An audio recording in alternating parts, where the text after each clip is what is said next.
Muy buenos días, qué gusto que nos acompañe en una nueva edición de República. Les saluda Carlos Monterrosa, es un agrado que esté conmigo por la mañana, lunes 26 de noviembre del año 2018, esperando que esta semana sea de mucho éxito para usted en todas sus actividades personales y profesionales. Les saluda Carlos Monterrosa y esta mañana lo vamos a dedicar totalmente el programa para hablar de los retos y las expectativas de la Sala de lo Constitucional. Ya hace una semana que se ha configurado el trabajo de la Sala de lo Constitucional, ya están los 5 magistrados dedicados de lleno a ver la agenda de esta Corte de lo Constitucional, pero vamos a dedicar el programa para ver cuáles son algunos de los temas pendientes, evaluar el proceso que se generó en la Asamblea Legislativa, pero sobre todo también cuáles son los retos que asume este Tribunal Constitucional y su relación con la Asamblea Legislativa y también su relación con el órgano ejecutivo. Es un gusto para mí recibir a Óscar Campos, abogado e investigador de ISD, y también es un gusto para mí recibir a Enrique Argumedo, abogado, ex magistrado de la Sala de lo Constitucional. Buenos días, bienvenidos a República. Es un gusto volvernos a encontrar, doctor Argumedo. Bienvenido. Bueno, gracias por invitarnos y veamos en qué podemos servir. Gracias, muy gentil, doctor Argumedo. Óscar, qué agrado, bienvenido otra vez a República. No, gracias Carlos, es un placer estar acá nuevamente y un placer estar con el doctor acá otra vez. Bueno, tenemos varios aspectos que realizar y platicar en el transcurso del programa y estoy seguro que nuestra audiencia va a estar a la expectativa de ello. Nos puede interactuar con nosotros a través de nuestras redes sociales, en Twitter y también en Facebook. En este momento se transmite en tiempo real vía Facebook Live este programa y nos puede dejar ahí sus comentarios de lo que estemos platicando en el transcurso del programa con Óscar y con el doctor Enrique Argumedo. Bueno, empecemos un poco con esto. Hace una semana ya iniciaron las tareas de la nueva composición de la Sala de lo Constitucional y, doctor Argumedo, me gustaría saber, ¿usted se encuentra satisfecho con los perfiles seleccionados? Miren, le digo que sí. Fíjese que ahí quedaron algunas de las personas que desde el principio se estaban mencionando como las que deberían de quedar, y eso demuestra que pudo haber habido corte desde el primer día que le tocaba. Era fácil, era simplemente ponerle interés, de quitar necedades tal vez, ceder todos un poco. Y a mí sí me parece, es que si nos ponemos demasiado estrictos, yo creo que nunca habría habido corte en El Salvador ni en ninguna parte del mundo. Si nos ponemos así, como se dice, pues no queda títere con cabeza. Es que la perfección es imposible. Así que para mí sí, está bien. ¿Se logró el objetivo entonces desde su perspectiva? Sí, podía haberse logrado desde el primer día. Y les digo, para mí hay opiniones contrarias, incluso aquí mismo pueden salir otras diferentes, pero bueno. Bien, entonces, en función de eso, Óscar, la misma pregunta. ¿Para ti la nueva composición de la sala te deja satisfecho en función de los perfiles seleccionados? El doctor Argumedo nos menciona que sí, se pudo haber logrado desde un inicio que los diputados y diputadas pues tenían este mandato de hacer la elección a mediados de julio, pero bueno, ahora estamos ya a finales del mes de noviembre y hace una semana iniciaron las tareas los nuevos magistrados. ¿Estás satisfecho con los nuevos perfiles? Sí, bueno, mira, en relación a la elección que se realiza, creo que hay que ser también bien coherentes con lo que uno ha venido haciendo en los últimos meses. Como ISD elaboramos, junto con la Asociación de Universidades Privadas de El Salvador, un baremo de evaluación sobre los perfiles de los candidatos. Y pues debo decirte que de los 10 candidatos electos, 7 están dentro de los primeros 15 lugares de nuestro baremo. Entonces, para nosotros sí puede ser, tal vez más que satisfacción, puede ser el hecho de que los diputados al final, de manera consciente o inconsciente, utilizaron los mecanismos de evaluación que Sociedad Civil les presentó. Y aparte de eso es más la satisfacción de que ya haya institucionalidad y que no estemos todavía pendientes de un tribunal constitucional que tanta falta le hacía al país y que por 4 meses pues había estado pendiente de ser nombrado. Entonces sí, la satisfacción es más de que ya hay una institucionalidad que empieza a trabajar, a tutelar los derechos constitucionales de los ciudadanos y que de los 10, 7 pues están dentro de los primeros 15 lugares. Ok, eso deja un saldo favorable entonces, sí, Óscar, en ese sentido, por los parámetros que ISD y otras instancias habían definido como criterios de evaluación. Ya vamos a hablar un poco sobre el tema de la metodología y las lecciones aprendidas de esto y lo que significa para los próximos años que se tiene que hacer una selección de otros funcionarios de diversas instancias del Estado. Pero podemos decir, en este momento, bueno, elección fiscal, por está ejemplo. En el caso del fiscal, luego vendrá también de otros magistrados en la Corte Suprema de Justicia, Instituto de Acceso a la Información Pública, entre otras instituciones que tienen que ver con el desarrollo desenvolvimiento del Estado. Pero podemos decir como el saldo, Oscar, tú dirías que dentro de todo fue un saldo favorable en función de la evaluación que ustedes hicieron. Exactamente. A pesar de que también un poco la discusión y el debate en redes sociales, en espacios de opinión pública, pues por momentos se puso bastante tensa, digamos. Se puso interesante, la verdad, pero es como decía el doctor, pues para algunos pueden ser los mejores candidatos, los idóneos, para otros pueden ser que les hace falta algún elemento de especialización en la materia, pero creemos que en términos generales, al final, lo importante es que ya sale lo constitucional y que ha sido una relativa buena elección. Bien, ahora hablemos un poco de esto, doctor Argumedo. ¿Usted considera que en esta sala están representadas las diversas corrientes del pensamiento jurídico y político? Era uno de los asuntos que discutíamos con los diputados y diputadas que nos acompañaban en este espacio de opinión de República, si están expresadas esas diversas corrientes del pensamiento jurídico y político o imperó un poco el tema de la distribución de poder entre los partidos políticos. Corrientes políticas no deben de haber. No deben de haber. Si lo vemos como corrientes de un partido político, que este va a seguir las indicaciones de este, del otro, eso no. ¿Por qué partamos que la exposición de motivos de la Constitución de 1983, si habla de la Sala de lo Constitucional y habla de política, pero me está hablando de alta política, ciencia política, dice no política, no partidista. Y cuando la Sala de lo Constitucional ha dicho no queremos miembros de partidos políticos en los tribunales jurisdiccionales, eso, la Corte de Cuentas, que también como desempeña funciones jurisdiccionales, y algunos han dicho, ¿de dónde ha sacado la Sala eso? De la exposición de motivos, ahí dice no política partidista. Entonces, eso de que este es del partido del otro que llegue a la Corte es malo. En cuanto a las corrientes jurídicas, ese es un gran lío, porque las dos grandes corrientes pueden ser el justnaturalismo y el positivismo, que a la hora de las horas, ahí nos podemos perder en una cantidad de cosas enormes, porque el positivismo incluso tiene diferentes raíces, el justnaturalismo también. ¿Y quién de los abogados salvadoreños? Yo no le puedo decir cuál es la corriente de cada uno de los magistrados, de los ahora nombrados, no lo puedo decir porque no lo han expresado.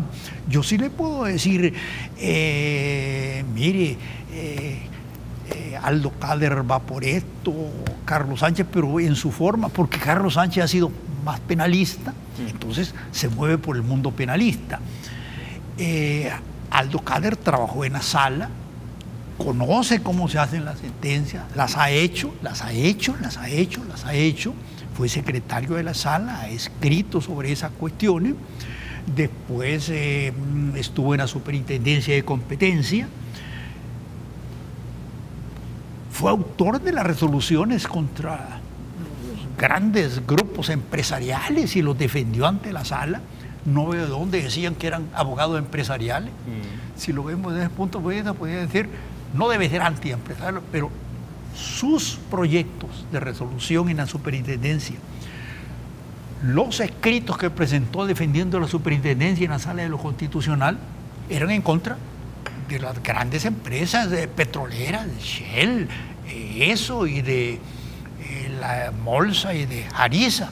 Así que de dónde decirle que era un abogado empresarial no era cierto, era una acusación que carecía de fundamento. Entonces ahí le estoy mencionando a dos personas, a Carlos Sánchez por el lado penal, y entonces sabe las cuestiones garantistas de los nuevos, como por decir Ferrajoli, y ahí me pudiera analizar también a las otras dos personas. Carlos Avilés trabajó en la sala, conoce también lo que es la sala, porque no solo estuvo de magistrado suplente, sino que estuvo en la sala haciendo sentencias, entonces conoce, pues. Hay un asunto, bueno, debo irme a la pausa, pero usted pone un elemento muy interesante para la discusión, doctor Argumedo, y ampliarlo también contigo, Oscar, es qué tanto los diputados en los procesos, tal vez no en las entrevistas sale, pero que quedara para evidencia del público la corriente de pensamiento jurídico de ellos. ¿En qué sentido? ¿Cómo puede esto ser el sustento para sus deliberaciones y el sustento para sus sentencias? Nos menciona el doctor Argumedo que el caso de Aldo Cader conoce su trabajo, ha estado en la Sala de lo Constitucional, igual en el caso de Carlos Avilés, y el proceso de cómo se designan las resoluciones y las sentencias pues es algo familiar para ellos y eso les da como un valor agregado al momento de tomar estas decisiones. Vamos a hacer una pausa, me gustaría que ampliemos esos temas, pero también el tema de la unanimidad. No necesariamente hubo unanimidad en la votación que hizo los diputados en la Asamblea Legislativa y me gustaría que interpretemos para nuestra audiencia eso qué significa. Volvemos en minutos.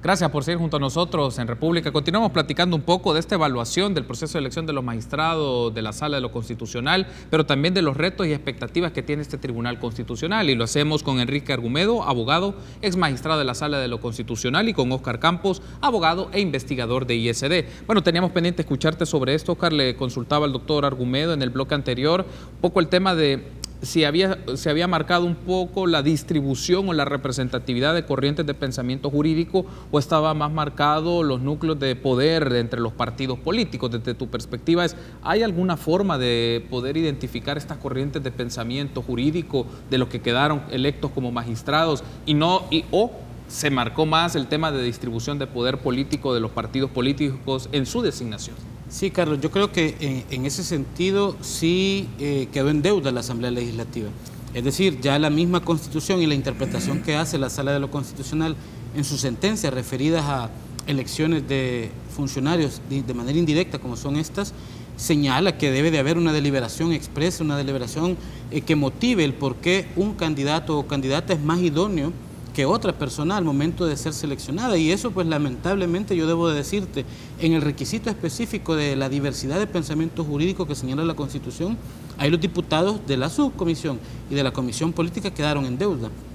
¿Será porque ellos no entienden? Tampoco recordemos que de los evaluadores eran 3, 4 abogados nada más, los demás tenían otra serie de profesiones. Puedan tener la experiencia y todo, pero entender, como explicaba el doctor, el positivismo, el naturalismo, no cualquiera lo puede entender y mucho menos cualquiera lo puede preguntar. Entonces, creo yo que en esa parte sí no queda reflejada, digamos, el sentir de la Constitución en cuanto a garantizar la pluralidad de pensamiento jurídico. Sin embargo, los diputados creo que también hacen un símil o un tipo de adecuación muy a su conveniencia, en el sentido de que si un abogado es más o ha tenido más experiencia en materia de derecho social, en materia de derechos humanos, entonces ya le tienen como que es más de ideología política o partidaria de izquierda o más de ideología socialista, y por ahí, por ese lado, es que ellos creo que al final han mencionado el tema de que esta sala pueda tener representatividad de diferentes sectores. Mencionaban a Carlos Sergio Avilés, más tirado por un lado del tema de izquierda,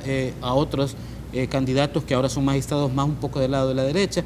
Creo yo que estas valoraciones al final las terminan haciendo ellos mismos y no debería de ser en este sentido para nosotros como miembros de la comunidad jurídica el punto de interés, sino que para nosotros tiene que ver, y me gustó mucho lo que decía el doctor Argumedo en su intervención anterior, el tema de ver la experiencia. ¿Por qué un candidato o candidata que ahora es magistrado o magistrada tiene esas capacidades y tiene las credenciales para llegar a una sala? Y ya lo hemos hablado en diferentes programas anteriormente, decíamos que habían candidatos y candidatas que no tenían las credenciales suficientes para llegar a una magistratura como la de la Sala de lo Constitucional. Por otro lado, Carlos Avilés, Carlos Sánchez, Aldo Cader, tienen ya la experiencia, pueden haber tenido esa experiencia. Habían otros perfiles que se quedaron fuera, como Martín Rogel Cepeda, que es suplente de la sala actualmente. Clímaco también, el licenciado Ernesto Clímaco puede ser también otro buen perfil, pero al final yo creo que, respondiendo a tu pregunta, sí le queda a deber la Asamblea Legislativa a la comunidad jurídica el tema de debatir y deliberar sobre las corrientes de pensamiento jurídico. Ahora bien, es interesante la conformación de esta sala, pero más allá va a ser interesante el momento que ya empiecen a emitir sentencias. Claro. Queremos saber qué va a pasar, por ejemplo, con la sentencia del CITRAMS, por decirte, donde hay intereses sobrepuestos de parte del Ejecutivo, intereses de sectores económicos relacionados al tema transporte, los mismos intereses políticos, que recordar que estamos ante una elección presidencial y ese tema de una declaración de inconstitucionalidad igual puede venir y puede ser utilizada políticamente. Entonces creo yo que por ahí va a ser interesante ver cómo esa conformación se mueve. Bueno, ya que lo anticipas, Oscar, más adelante vamos a incorporar estos elementos. Hay sentencias que han quedado pendientes, o por lo menos de una sentencia definitiva, han quedado medidas cautelares o audiencias de seguimiento, que creo que hay mucha expectativa de instituciones del órgano ejecutivo, organizaciones no gubernamentales o defensores de derechos humanos, que ellos han estado promoviendo estas demandas ante el Tribunal Constitucional. Pero antes de llegar a eso, me gustaría incorporar otro elemento final para ver esto del resultado, una primera lectura del resultado y de la composición de la Sala de lo Constitucional. Doctor Argumedo, hay algo que me llamó la atención. Casi siempre se busca tener unanimidad de todos los grupos parlamentarios para lograr esta decisión, pero en este caso en concreto, dos de los magistrados, uno titular y otro suplente, no tuvieron los 84 votos. Digamos, aunque un voto en contra para todos fue el del diputado no partidario, eso quedó consignado, y los 83 diputados restantes pues brindaron su votación sobre ello. En la mayoría de los casos, votos a favor. Pero el caso de Carlos Sergio Avilés mencionó 7 abstenciones del partido Arena, 2 votos en contra y estaban 3 diputados ausentes. Y el otro caso es el de Sonia Cortés, que tuvo 5 abstenciones también de diputados del partido Arena y 1 voto en contra. ¿Qué puede decir esto, el tema de la unanimidad? Un poco porque recuerdo que en una plática que tuvimos con usted, doctor Argumedo, ya meses atrás, mencionaba cómo se había conformado las salas anteriores en función de la unanimidad. Podía tardarse, pero llegaban a consenso todos los partidos políticos. Pero acá sí, en la votación ya nominal, en estos dos casos en concreto, se tuvieron 7 abstenciones, en 7 y 5. Digamos, no son muchas, pero algo quiere decir esto. Mire, en la nuestra de 1994 fue unánime. Todos los partidos estuvieron finalmente de acuerdo. Ahora, en esto de que algunos se abstuvieron, incluso otros votaron en contra, si lo vemos dentro de aquello de que los diputados representan al pueblo y que no están ligados a ningún mandato imperativo, y que nosotros deseáramos que los diputados tuvieran más libertad, no aquello de estar amarrados a lo que les ordena la cúpula, podemos verlo como bueno desde ese punto de vista. Claro, el magistrado, si alguien no quiso votar, no lo mirará muy bien. Pero se dice que muchas cosas de la democracia nuestra, y tal vez comete un error al decir nuestra, porque la verdad es que esto es generalizado. América Latina y Europa se forman los bloques parlamentarios, y ahora tenemos que los partidos son los que manejan. Y le ordenaron esto y el bloque entero vota de esa manera. De vez en cuando saldrá uno ahí medio rebelde, no votando así. Así que lo ideal fuera que los diputados tuvieran esa libertad de criterio y no que les ordenen. Entonces, en esta cuestión, me parece bien, y ojalá así actuaran en todas las demás cosas, ¿verdad? Que no sigan los lineamientos que les ordenó el jefe supremo del partido, porque entonces ellos están de más, pues. Es lo que ha llegado a que algunos digan, miren, ¿para qué van a haber 84 diputados o 100 en otros países? Sino que se reúnen el presidente del COEN, el secretario general del FMLN, el del EPN, y que se pongan de acuerdo ellos, y que el del Arena tenga 5 votos, el del otro 4, el del otro 3, y mucho más fácil que todos los diputados estén allí innecesariamente. Sí, yo lo veo como bueno que algunos diputados no estén dispuestos a seguir los lineamientos que le han dado la cúpula del partido. Bueno, en función de eso, Oscar, llama la atención esto que fueron del partido Arena, en 2 casos en concreto, de las abstenciones o votos en contra. Los demás magistrados de la Sala de lo Constitucional, los 4 restantes, tuvieron los 83 votos a favor y 1 en contra, que fue la tendencia del diputado no partidario. Pero me llama la atención esto, y retomando la idea del doctor Argumedo, bueno, puede significar algo favorable para el tema de libertad e independencia de los diputados o diputadas, pero también puede reflejar de que en el grupo parlamentario habían posiciones encontradas sobre algunos perfiles, si no es que puede generarle un costo para estos diputados y diputadas por haber votado de esa manera respecto a su relación con la cúpula o con la comisión política de su partido, sí, y la jefatura de fracción de su grupo parlamentario. Sí, ¿no? De hecho, llama poderosamente la atención en un titular del Faro, habla precisamente sobre ese tema, de que ha sido una situación interna de Arena la que permitió llegar a final a tener magistrados, y cuando tú lees, hacen un análisis bastante interesante sobre por qué en un determinado momento diputados como Gustavo Escalante, Bonner Jiménez, votan ofrecen su apoyo a Sonia Cortés de Madrid para desentrapar una elección. El alcalde de San Salvador sale hablando sobre ese mismo tema y al final pues vemos una votación que para bien o para mal pues termina en algunos de los casos, y muy marcado Sergio Avilés y Sonia de Madrid, habiendo votos en contra y abstenciones. Yo, más el tema de la unanimidad, yo rescataría precisamente que hayan tenido la voz y la voluntad de hacer eso. Y te lo pongo como un ejemplo en el pasado. Para la elección de hace 3 años de fiscal general, se estaba hablando del tema de la reelección de Luis Martínez, ¿sí? Y todas las fracciones políticas, así como ha salido Gallegos hablando de que Douglas Meléndez tiene todas las credenciales para ser reelecto porque ha hecho un buen trabajo. En ese entonces Norma Guevara del FMLN, Arena, y todos mencionaban que Luis Martínez debía ser reelecto. Y había un acuerdo para votar, como decía el doctor, plano, es decir, toda la fracción, ya estaba el acuerdo del jefe de fracción que iban a votar, pero hubo un diputado que no lo hizo, que fue Johnny Wright Sol. Y con base a eso se cayó el acuerdo de elegir por unanimidad a Luis Martínez en la reelección, que en la primera vez había también sido electo por 84 diputados. Entonces el tema de la unanimidad en una elección no te significa que en realidad sea la persona más idónea a la que estás escogiendo o que sea el perfil que El Salvador necesita para ese puesto, sino que te refleja única y exclusivamente los acuerdos que se están dando debajo de la mesa. Y en esta elección creo que fue la presión de la sociedad civil, la presión de los medios de comunicación, la presión de las universidades, la que llevó a algunos diputados y diputadas, Marcela Villatoro y otros, a hablar, incluso el diputado no partidario, a hablar específicamente de que habían acuerdos y negociaciones que se estaban dando y en los cuales no estaban de acuerdo. Y cuando tú vas a la votación, a la plenaria, en esa votación nominal y pública, te das cuenta que efectivamente así fue. En el caso de Sonia Cortés de Madrid no había un acuerdo completo, no había unanimidad. En el caso de Sergio Avilés también. Entonces eso te genera la situación de que al fin, por lo menos están escuchando a la sociedad civil. Los diputados, como ya decía el doctor, son representantes del pueblo y que en esta oportunidad por lo menos algunos de ellos hicieron caso y dieron a conocer ese malestar sobre algunos de los candidatos. En el caso de los otros 3, me parece, ya lo hemos hablado, Aldo Cader, Carlos Sánchez, tenían todas las credenciales para poder obtener la unanimidad, así como lo hicieron, que entiendo que el voto en contra o la abstención del candidato, del diputado no partidario y de su suplente en ese momento va más por el tema de la forma en realidad de cómo se presentó la elección, porque el dictamen tenía que haber cumplido con algunos requisitos que para ellos en su análisis pues no los cumplía. Entonces creo que por ahí va más la abstención, pero me parece interesante que esta elección haya sido tomada de esa manera. Hay que esperar a ver qué tal, ojalá que respondan bien. Bueno, debemos de hacer una pausa y al regresar hablemos un poco de la evaluación en el proceso histórico de la selección de magistrados a la Corte Suprema de Justicia, pero también hablemos un poco de cómo estandarizar o si aplica estandarizar instrumentos de evaluación para la elección de este tipo de cargos, en el caso de magistrados, fiscal general, Procuraduría General de la República. ¿Se puede hacer esto? Bueno, volvemos en minutos.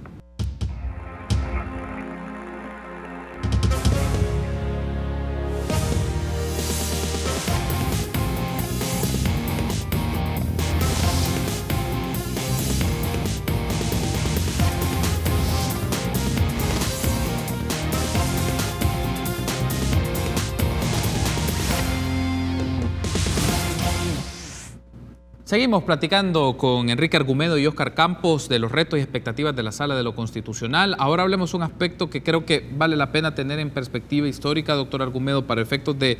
A veces nos centramos solo en esta elección en concreto, lo que ha ocurrido en 2018, pero si lo vemos en el tiempo, en los últimos años, 15 o 20 años, el proceso de elección de magistrados de la Sala de lo Constitucional ha tenido diferencias, ha mejorado o es igual. A veces nos quedamos en este contexto en específico, los actores intervinientes, las propuestas, las discusiones, las deliberaciones, pero ¿han ocurrido patrones o circunstancias parecidas 15, 20 años atrás? Bueno, veamos, no sé, me dice 15 años atrás, yo me quiero remontar mucho más antes. Yo sí he sostenido que los magistrados de las cortes anteriores, el 50 o más allá, si eran personas de gran capacidad, de verdad, era lo mejor que podía haber. Pero tal vez su pero consistía en que no llegaron por ser buenos, sino que llegaron porque el señor presidente de la República consideraba que eran las personas que mejor podían estar allí para servirle. Por eso llegaban, por sus vinculaciones con el partido oficial, y allí se usa el término partido oficial, porque a mi juicio, cambiándome de tema, el FMLN no es partido oficial, es partido de gobierno. El partido de gobierno es una cosa distinta. Cuando se comparan aquellas cortes, hablo del 50, del 60 con las actuales, claro, notamos una gran diferencia. ¿Cuántas cosas han hecho los actuales magistrados de la Sala Constitucional ahora, en materia electoral y todo? ¿Pero por qué? Porque los ciudadanos pidieron algo. Si revisamos 1950, 60, ¿cuántas demandas de inconstitucionales llegaban? En la década del 50 no llegaron ni a 5 siquiera. ¿Y cuáles tocaban el poder realmente? Ninguna. Entonces ni siquiera los ponían a prueba, sino que la gente sentía no había una cultura jurídica constitucional. Se ha venido obteniendo poco a poco. Y ahora, pues el ciudadano pide, exige, pues ya no solo platica así a través de un cafetín, sino que presenta las denuncias. Ya no solo la queja, sino que presenta la denuncia.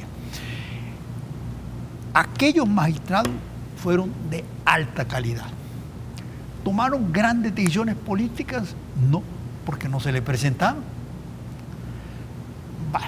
¿Qué es mejor? ¿El sistema actual o el sistema antiguo? Obviamente que el sistema actual es mucho mejor. Pero eso de los baremos,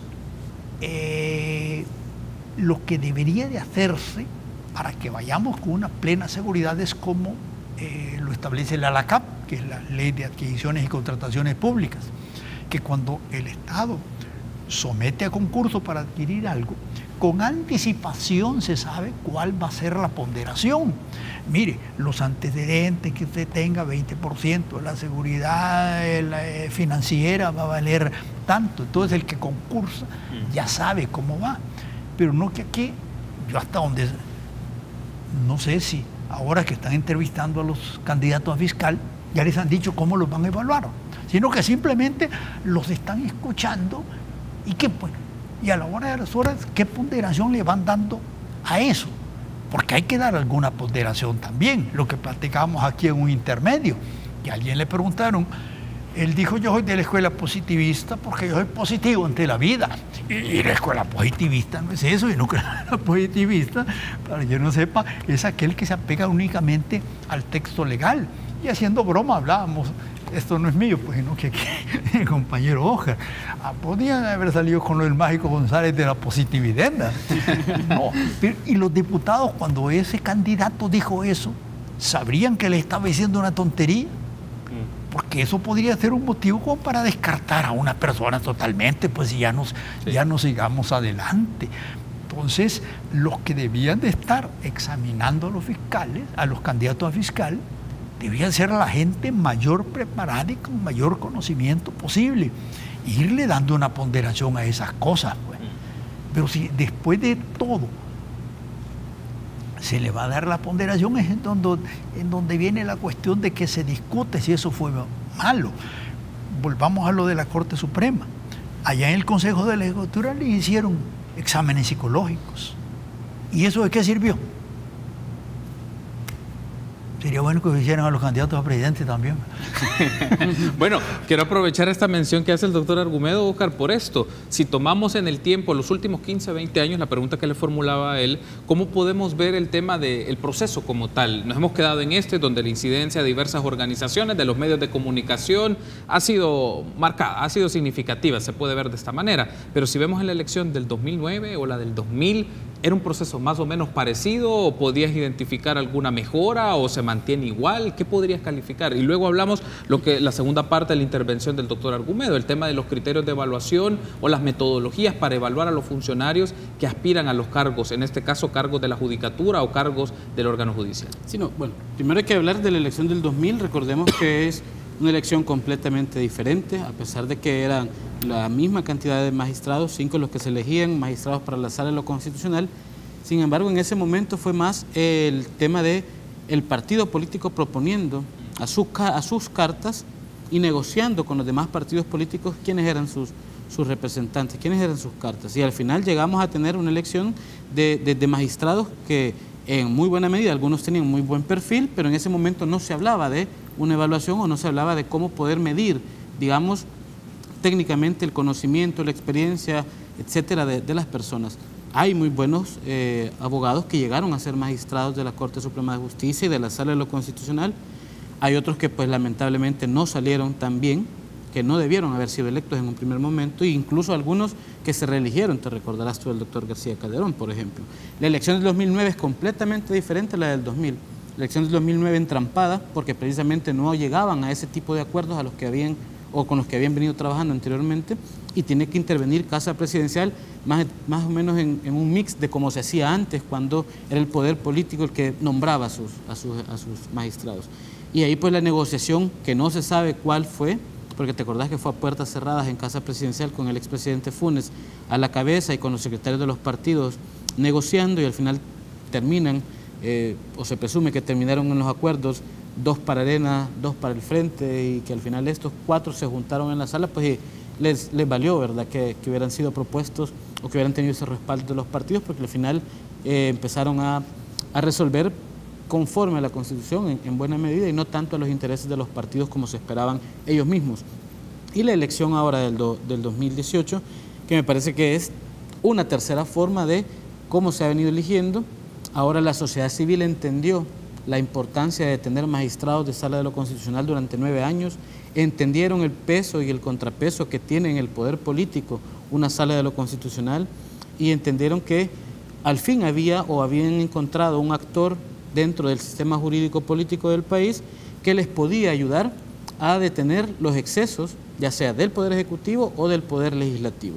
Entonces, por eso ahora la elección tiene un rol o un tinte un poco diferente, en el sentido de que hay mayor involucramiento de la sociedad civil, y estableciendo, como tú decías para la segunda parte de la pregunta, el tema de baremos. Justamente vamos a hablar sobre eso al regresar de la pausa, Óscar, el tema de los baremos, porque también fue un asunto muy controversial. Cuando me refiero a controversial, la postura de grupos parlamentarios y diputados en específico que establecieron críticas a la metodología, al mecanismo. Algunos mencionaban que eran baremos a la carta porque eran para hacer... Me gustaría tener tu reacción después de todo este proceso en concreto. Y también otro asunto en discusión ha sido el tema de la sociedad civil. Se refiere, ¿quiénes representan a la sociedad civil? ¿Cuáles son los sectores involucrados en esto? Me gustaría también tener tu apreciación sobre ello y escuchar al doctor Argumedo. Volvemos en minutos.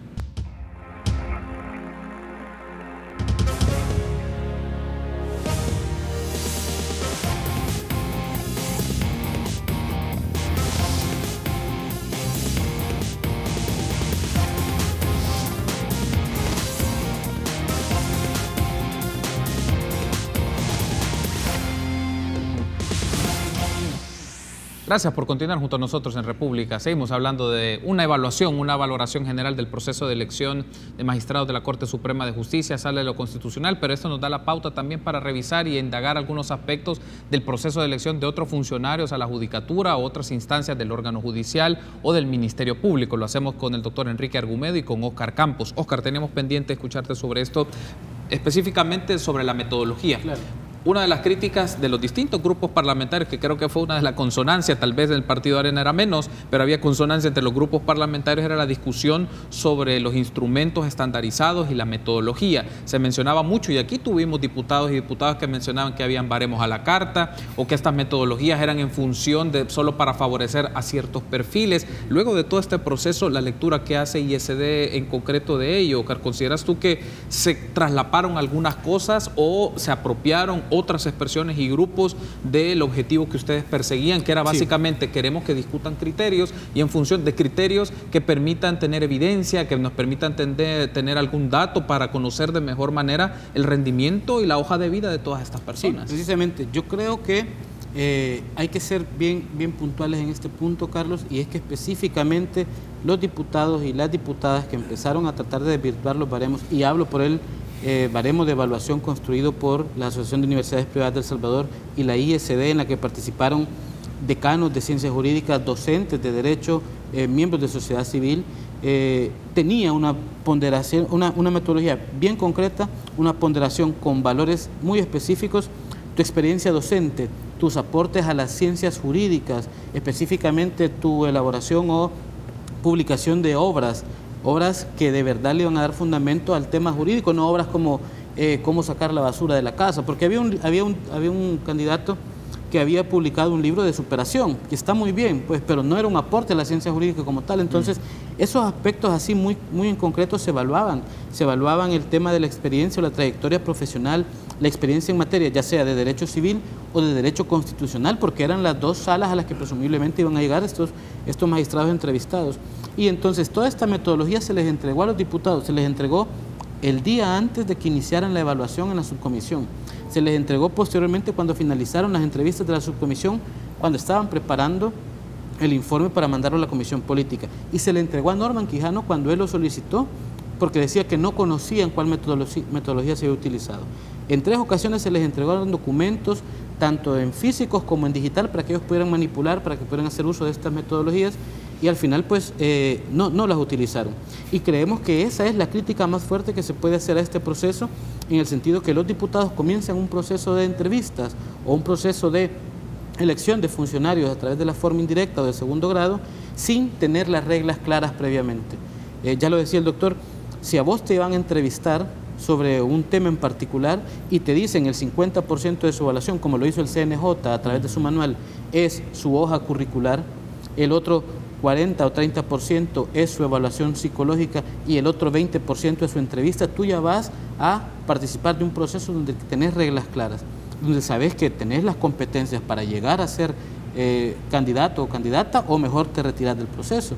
Y en ese sentido se pudieron haber evitado, también teniendo una metodología clara, que algún candidato o candidata pues se postulara de manera tal que al final terminara siendo mal utilizado. Y solo termino con la idea de si han habido manipulaciones de los baremos, es decir, hubieron personas que utilizaron los resultados técnicos de los baremos para desvirtuar a la persona como ser humano y no a desvirtuar o a decir que le hacían faltas credenciales para llegar a un cargo. Creo que por ahí hay un vicio en ese uso malicioso de los baremos que el magistrado Avilés pues denunció en su primera conferencia de prensa, del cual creemos que sí hay que tomar también en consideración. Y justo te quería consultar sobre eso, Oscar. ¿No consideras que el esfuerzo que hicieron ustedes, ISD, UPRIDES y también el diputado no partidario presentó su propio baremo, ¿no crees que se aprovecharon organizaciones, fundaciones y personas en concreto sobre esto para, al final resultaba contraproducente? Porque las críticas las recibían ustedes formularon una metodología, pero otros utilizaban sus insumos para hacer alusiones o ataques personales, sí, que al final un poco se combinó en todo esto y desvirtuó cosas y no se fue a lo concreto, que era la experiencia profesional, las indagaciones y la moralidad notoria con todas las solvencias que se requieren a nivel institucional, y más bien se fue por otros asuntos. Sí, precisamente ese desconocimiento de que para llegar a una nota de 9, de 8 o de 7 en X o Y candidatos, las personas que utilizaron y que hicieron mal uso de estos resultados solo iban por el tema de la nota, que este es mejor porque tiene 9 que el otro que tiene 5, que este mejor que tiene 10 por el otro que tiene 6. Sin embargo, al interior de la metodología no se dieron o no se permitieron conocer cuáles eran los elementos que permitían determinar por qué el 9 y que permitían determinar por qué el 5. Y ahí es donde se utilizó mal el baremo y terminó desvirtuando la labor que UPRIDES hizo. Pero hay algunos diputados, y te lo confieso acá, el diputado Almendariz ha solicitado como presidente de la subcomisión, ISD está haciendo también una evaluación del proceso de selección de fiscal general. Se elaboraron 35 preguntas, una batería de 35 preguntas, no en las que tú le decís, cuénteme cuál es lo más sobresaliente de su currículum, o qué ha hecho o qué planea hacer en los próximos 3 años si fuera electo.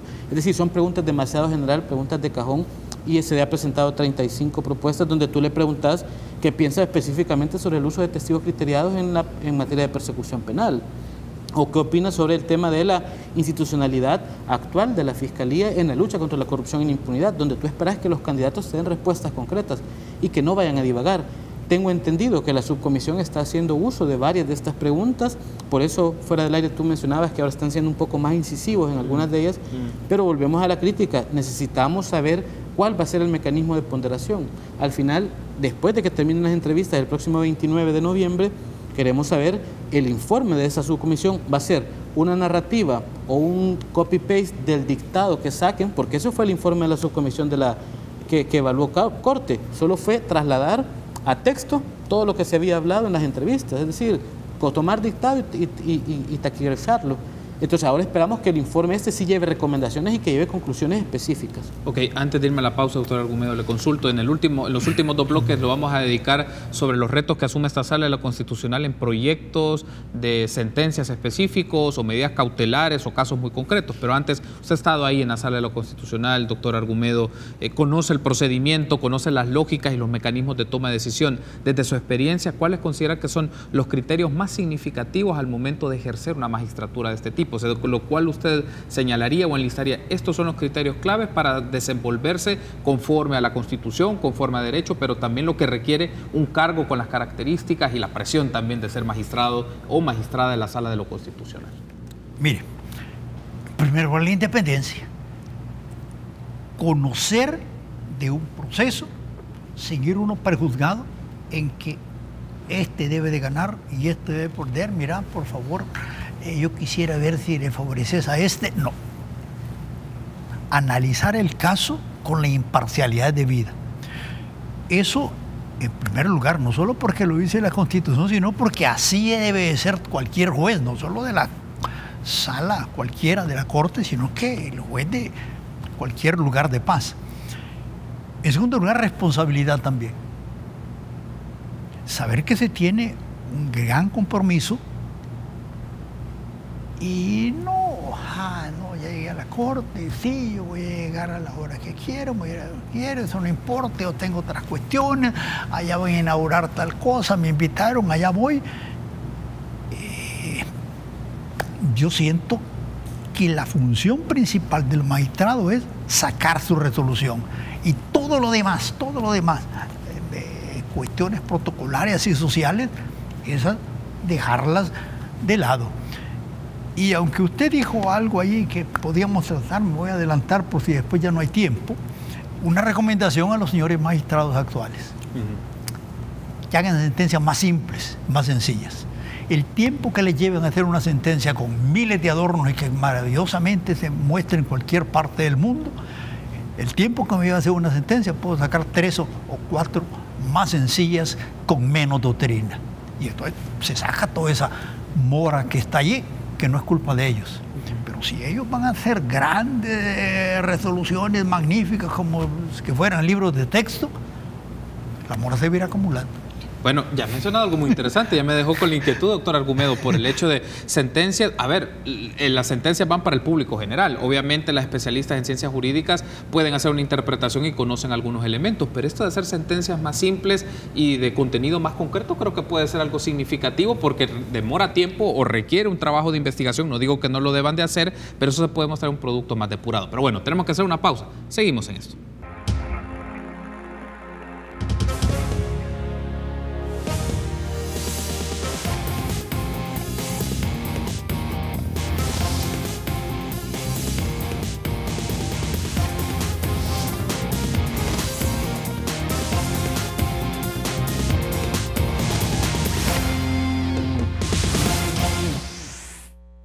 Gracias por continuar junto a nosotros en República. Seguimos platicando con Enrique Argumedo y Óscar Campos. Ahora lo vamos a hacer en esta etapa de la entrevista un poco sobre el tema de las expectativas o los retos. Usted mencionaba una idea, me gustaría que se ampliara un poquito más, doctor Argumedo, sentencias que puedan ser más simplificadas. No significa con eso que sean menor sustentadas, pero sentencias más simplificadas porque eso podría aligerar la carga, porque se tienen bastantes expedientes, se están hablando más de 1000 expedientes en recursos, en amparos, habeas corpus, inconstitucionalidades. Entonces, usted menciona esto y creo que la utilidad también didáctica que puede significar para el público, porque ahora a través del Twitter, el Twitter de la Sala de lo Constitucional era muy activo, todos estaban esperando un viernes o estaban esperando en fechas específicas de cuál iba a ser la sentencia que iba a aparecer. Entonces, el asunto es cómo se puede hacer sentencias que puedan simplificar un poco el proceso, sin obviamente menoscabar la calidad argumentativa y del sustento, pero también que puedan ser asequibles al público en general. Hay personas que les interesa indagar de esto y leer un poco sobre esto y saber cómo se sustentan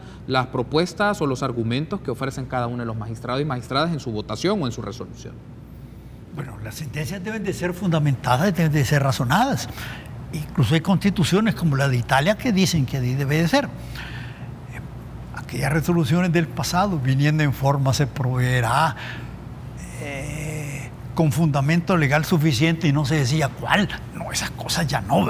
Sí hay que fundamentar y motivar para evitar la arbitrariedad, pero no llegar al exceso.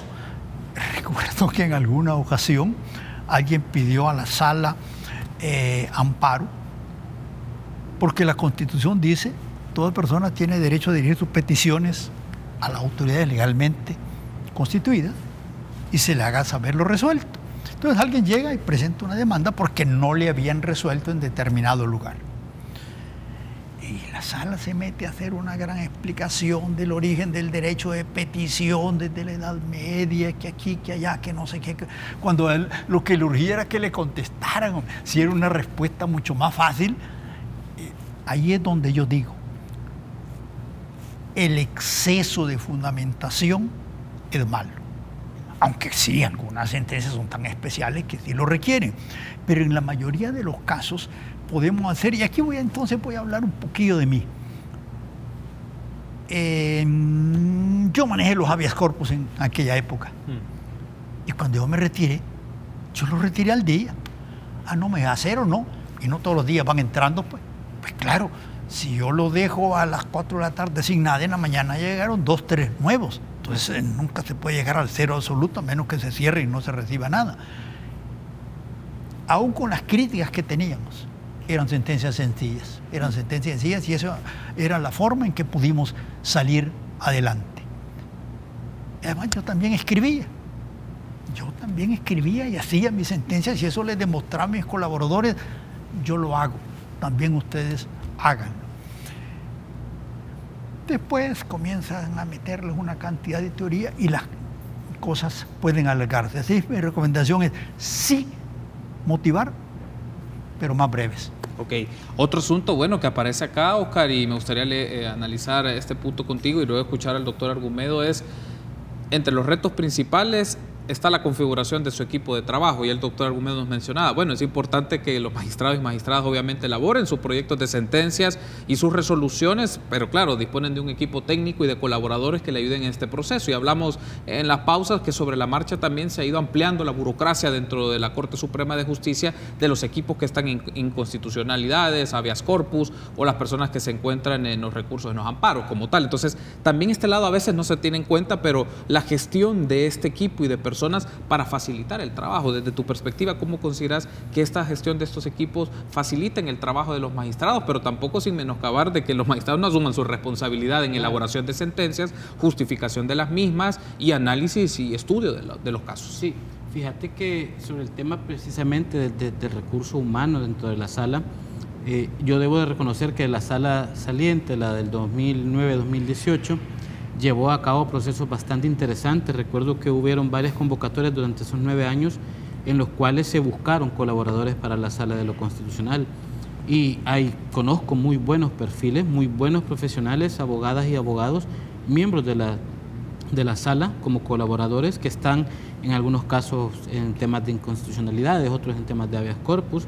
Y creo yo que eso ha sido un factor que los magistrados ahora deben de valorar, es decir, deben hacer sus análisis con sus equipos respectivos, quienes sean los encargados de inconstitucionalidades, quienes sean los encargados de amparo, y como dice el doctor, ponerse a trabajar. Es decir, si estos magistrados les demuestran a sus colaboradores cuál puede ser la manera más factible de seguir manteniendo un alto nivel o una alta calidad en cuanto a resoluciones, y que puede también ayudar a salir de esta mora en la que se encuentran, sus equipos, obviamente, su factor humano va a aprender también a hacerlo. No es lo mismo, acordate, aquel que solo llega y empieza a pedir, a que aquel que enseña primero cómo hacerlo para después pedir resultados.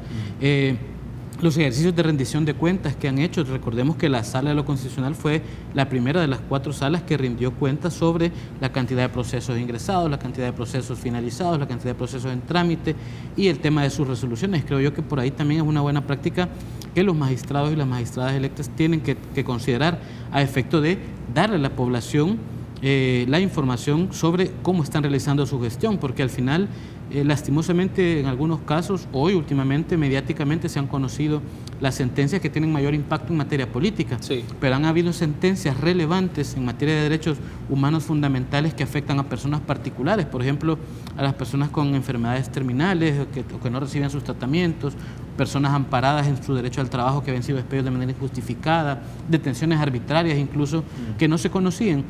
Y más que todo siempre han sido aquellos temas que afectan al poder político, los que se les da micrófono. Entonces creo que también los magistrados deben de darle a la población a conocer su labor, llevando de manera más expedita también qué es lo que han estado haciendo en otros temas y creo que por ahí debería de ir el trabajo que deben de hacer. Antes de irme a la pausa, Oscar, te consulto y al regresar escuchamos al doctor Argumedo sobre esto. Es una de las sentencias o uno de los asuntos que deben emitir una decisión definitiva, o sea, una resolución definitiva, es el caso del Citrams. Claro. Particularmente, tú lo mencionabas hace unos minutos cuando empezábamos la entrevista, es el caso Citrams porque pone en controversia, en el sentido de controversia es el órgano ejecutivo y también el órgano judicial a través de la sala, porque era uno de los proyectos por lo menos significativos en materia de transporte público de la gestión de Mauricio Funes. Sigue esta gestión, pero cambió la lógica con la medida cautelar en el caso del uso del carril preferencial. Entonces, estos magistrados tienen que asumir esto y deben de tomar una decisión final, una decisión muy concreta si la medida cautelar se transmite en algo concreto en particular o cambia la lógica. Digamos, ¿cómo se lee este caso? Sí, bueno, es un caso bien complicado en el sentido de que recordar que aparte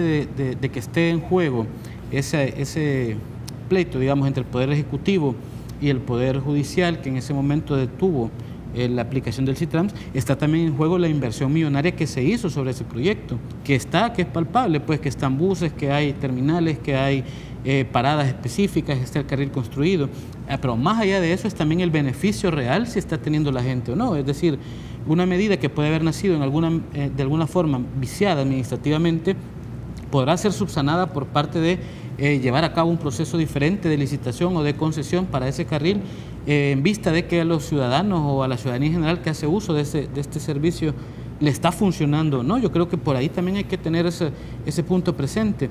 Y la sala pues debe de tener también en consideración el tema que estamos a 70, 90 días de una elección presidencial en la cual si tú haces el análisis desde un punto de vista más político, claro, dejando el lado jurídico, si tú declaras inconstitucional el Citrams, inmediatamente tenés un factor de peso para que uno de los partidos pueda venir y empezar a también tener otro tema de estrategia en cuanto a su campaña. O si al contrario lo ratificás como una medida legal, también haces que otro de los partidos involucrados en la contienda electoral tenga otro elemento más que sumar a sus campañas. Entonces creo que es un caso bien interesante que la sala va a tener que resolver, aparte de otros casos igual, con mucha mayor relevancia tal vez, pero ese como ejemplo puede ser uno donde vas a conocer el punto de vista del magistrado Sergio Avilés, por ejemplo, el punto de vista del licenciado Cader, el punto de vista de la licenciada Torrento, y vas a ver al doctor Pineda cómo va a poder definir, cómo va a poder trabajar con su equipo, con los 4 magistrados en ese tema. Muy bien, debo hacer una pausa. En el último bloque pues ampliamos otros temas pendientes de la Sala de lo Constitucional, por ejemplo, audiencias de seguimiento en materia de centros penales,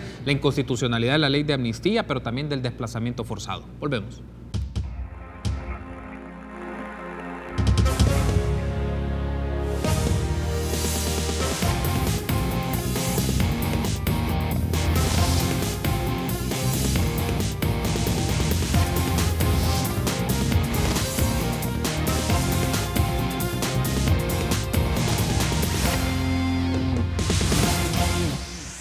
Último bloque de este programa especial que le hemos dedicado para analizar del trabajo de la Sala de lo Constitucional, cuáles son los retos que se asumen y cuáles son algunos de los temas de la agenda, no solo de la Sala de lo Constitucional, sino que estos magistrados deben abordar en la Corte Plena. Hemos hablado con Oscar Campos de ISD y Enrique Argumedo, abogado y ex magistrado de la Sala de lo Constitucional. Doctor Argumedo, hay otros asuntos, ya Oscar nos hablaba sobre el caso de Citrams, que es una de las sentencias o que se espera una sentencia definitiva sobre ello, pero hay otros asuntos y temas que también va a asumir esta Sala de lo Constitucional, por ejemplo, las audiencias de seguimiento que ha definido, muy concreto sobre centros penales o las medidas extraordinarias en el caso de los centros penales y el hacinamiento en los mismos, y el otro punto, la de la ley de amnistía, y que una de sus últimas resoluciones fue el incumplimiento, sobre todo de la Asamblea Legislativa, en disposiciones que brindó la Sala de lo Constitucional ante la sentencia de inconstitucionalidad de dicho marco legal. Me gustaría escucharle sobre esto. ¿Qué implica para la nueva configuración de la sala, sobre todo en este caso de la inconstitucionalidad de la ley de amnistía, las audiencias de seguimiento y en el caso también del hacinamiento de los centros penales? Pero tal vez antes esto. Sí. La sentencia más inmediata que deben de dar es referente a la controversia del veto presidencial cuando la Asamblea, porque ahí sí tiene un plazo fijado. En las demás no hay plazo, pero ahí sí hay un plazo y ahí vamos a ver. No necesariamente ver, tal vez me estoy apartando de lo que me está preguntando y voy a ser breve, doctor, diga. Seguir la recomendación mía a la sala. Si la Constitución me dice diferentes corrientes, ahí el error del 743 famoso que pedía unanimidad. Sí. Y si me dice diferentes corrientes, es imposible. Bueno, lo ideal es que lleguemos a eso, pero tienen que haber controversias en algún momento dado. Pero vámonos a lo que usted me preguntaba hoy últimamente. Ley de amnistía. Realmente la Asamblea Legislativa y el Ejecutivo van atrasados en eso. Y un poco sé de la Asamblea porque me han invitado a ellos en la comisión especial a que vaya a ponerle opiniones sobre cómo hacerlo. Me habían citado para una sesión que iba a ser hace como 15 días, la suspendieron, ahora la han pasado para el mes de diciembre. Algo están haciendo, pero van muy lentos ellos y también el Ejecutivo. Hace bien la Sala de lo Constitucional con las audiencias de seguimiento, que también dicen de dónde se las inventaron, si eso no está en la Ley de Procedimientos Constitucionales. Si está en algo mucho mejor, está en la Constitución. Hacer cumplir, dice la Constitución. Entonces, si le toca hacer cumplir, y si nos damos cuenta que no se está cumpliendo, pues debe llamarlos y decirles, cumplan con la sentencia que nos hemos dado. Cuando se dio la sentencia sobre la inconstitucionalidad de la ley de amnistía, eso se venía pidiendo desde hace mucho por los grupos de izquierda. Cuando se da,